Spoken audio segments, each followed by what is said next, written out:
Welcome to this winter wonderland. And this week we're looking at number 6. He died for us in our series on life everlasting, on death, dying and the future hope. And I think I need to say before I say anything else, please don't misunderstand me, because it's all too easy to get confused about this whole idea of penal substitution, the substitutionary death, and what that all means. And we're going to look at some of the material in our study for this time that looks at this whole concept of Jesus dying for us. Let me read some in the Free Bible version. Romans 5:6. When we were completely helpless, at just the right time, Christ died for us, ungodly people. 1 Thessalonians 5:10.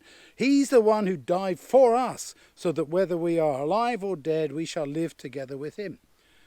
2 Corinthians 5:15. Christ died for everyone, so that they shouldn't live any longer for themselves, but for him who died and arose again for them.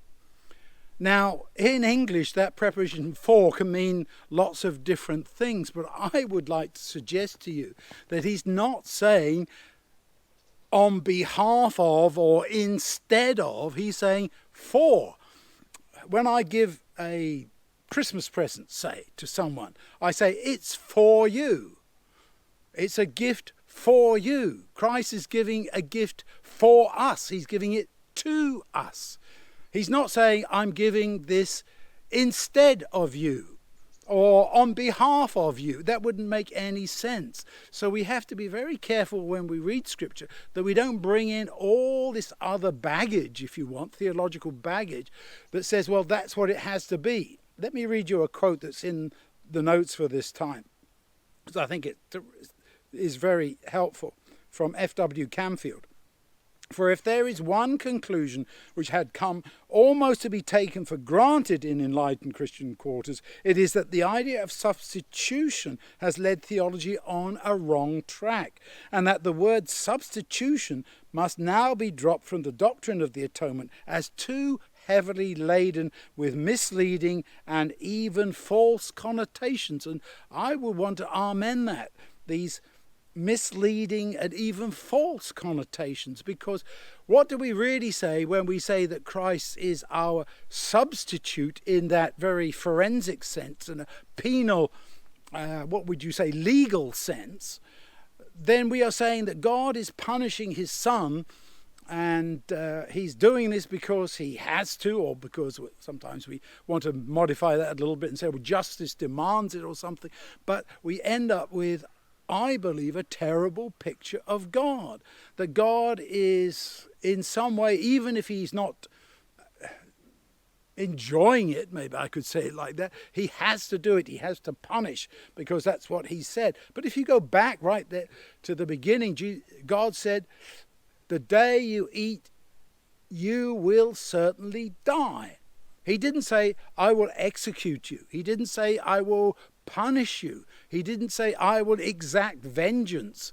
He didn't say anything like that. And that is why this whole idea of requiring a substitute really is something that I think takes us, as was said earlier in that quote, down some very wrong and misleading tracks, because we end up with a picture of God who either has kind of painted himself into a box and has to do this, or that is the way that he wants to operate.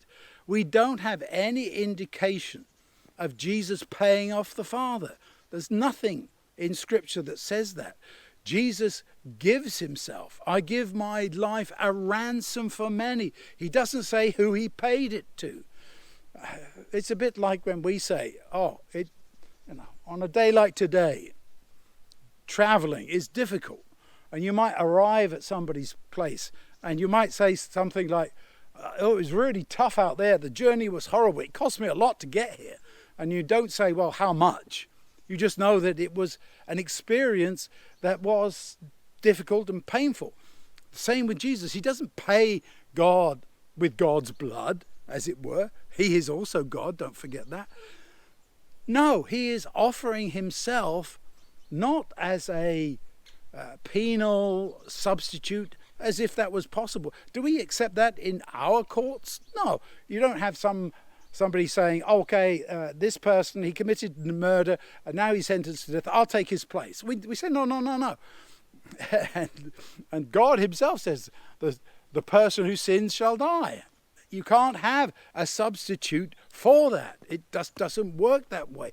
Whoever did what he did, that's the consequence, especially if you understand sin paying the wage is death, not that God is imposing the penalty, then it becomes so much clearer. So this week, I really would urge you to think again about what it means that Christ died for me. I can certainly say that Christ died for me, but it's a gift of God to me. It's not God paying anything off. It's him giving of his wonderful life, his resurrection power to us so that we can live again. May God bless you as you study.